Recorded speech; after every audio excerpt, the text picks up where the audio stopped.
ఓం నమశివాయ నమః. ఓం శ్రీ విశ్వవసునామ సంవత్సరం 2025 ప్రజలందరికీ శుభాకాంక్షలు. ఈ ఉగాది నుంచి వచ్చే ఉగాది వరకు వాళ్ళ స్థితిగతులు ఎలా ఉన్నాయి, వాళ్ళ యోగ నక్షత్రం ఎలా ఉంది, వాళ్ళ నక్షత్ర గడియలు ఎంతవరకు వచ్చినాయి అనేది ఇప్పుడు మనం తెలుసుకోబోతున్నాం.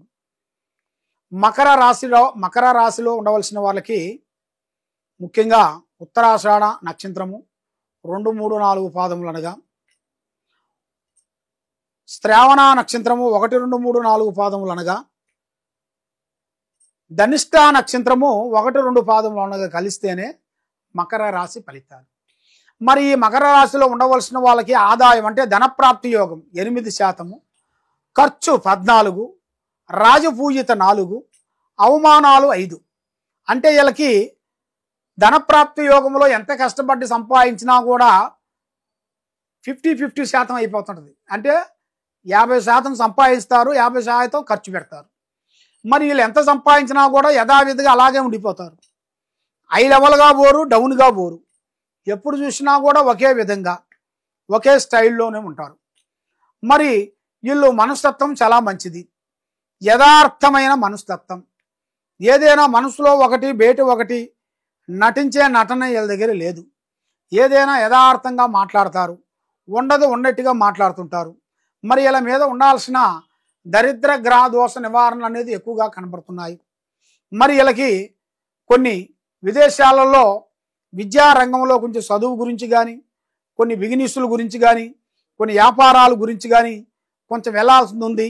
కొన్ని పెట్టుబడులు అంటే షేర్ మార్కెట్ లాంటివి కూడా ఇలా జాతకంలో కూడా ఈ ఉగాదిలో పెట్టినట్టుగా అయితే మంచి యోగము, మంచి అదృష్ట యోగము మంచిగా కలిసి వచ్చి ఇలా జాతక యోగంలో కూడా కలిసి వచ్చే యోగాలు కూడా ఇలా జాతకంలో చాలా వరకు కనబడుతున్నాయి.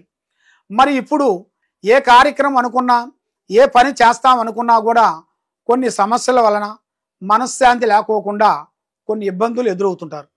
మరి అలాగ ఇబ్బంది అయిన వాళ్ళందరికీ ఇప్పుడు ఒక మంచి అవకాశం వచ్చే సిచ్యువేషన్లో ఉన్నాయి. మరి మీరు గవర్నమెంట్ డిపార్ట్మెంట్లో కానీ, రాజకీయ నాయకుల్లో ఉండవలసిన వాళ్ళు కానీ, రియల్ ఎస్టేట్లో ఉండవలసిన వాళ్ళు కానీ, సినీ ఫీల్డ్లో ఉండవలసిన వాళ్ళకి కానీ కొన్ని అద్భుతమైన విజయాలను మీరు సాధించాల్సిన టైం దగ్గరకు వచ్చింది. అది మీకు అతి దగ్గరలోనే మీకు అభివృద్ధిగా వచ్చి ఒక పెద్ద స్థాయిగా ఎదగాల్సిన యోగం అనేది మీ జాతక యోగంలో కూడా చాలా వరకు కనబడుతుంది.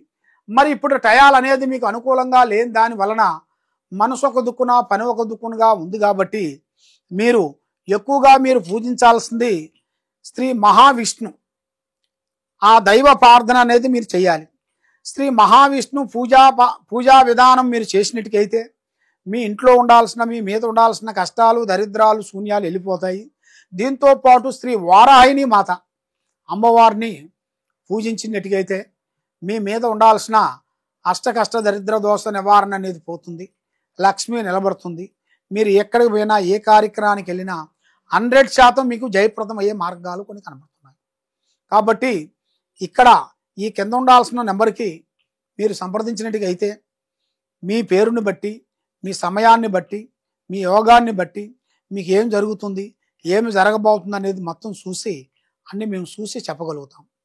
ఈ కింద ఉండాల్సిన నెంబర్కి మమ్మల్ని సంప్రదించండి.